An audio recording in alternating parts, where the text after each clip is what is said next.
እናት የሌላቸው ሰዎች ህይወታቸው ጎዶሎ ነው። የሆነ ነገር ሲጨንቃቸው ሄደው የሚነግሩበት የላቸውም።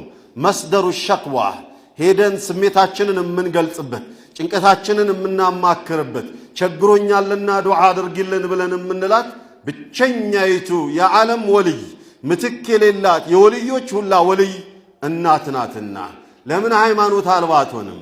ለምን ካፊር አትሆንም? ከየትኛውም እኔ ወልይ ነኝ ከሚለው ካፊር የሆነችዋ እናት ምናልባችም ለኔ ጭንቀቷና ለኔ ዱዓዋ የእሷ ሊበልጥ ይችላል። እናቶቻችንን በኢማን አላህ ያቆየልን፣ የሞቱትንም በጀነት አላህ ያንደላቅልንና አዩሃል አሂባ ነቢያችን ሰለዋቱ ረቢ ወሰላሙ ዐለይህ መጥቶ የጠየቃቸው ጊዜ መን አሕሰኑ ናሲ ወመን አሐቁ ናሲ ቢሑስኒ ሱሕበቲ ወቢሑስኒ ሶሓበቲ እኔ በመቅረቡ ረገድ ላይ ልዩ ወዳጄ፣ ልዩ ፍቅሬ፣ ልዩ አማካሪ አድርጌ ልይዘው የሚገባው የሰው አካል ማን ነው?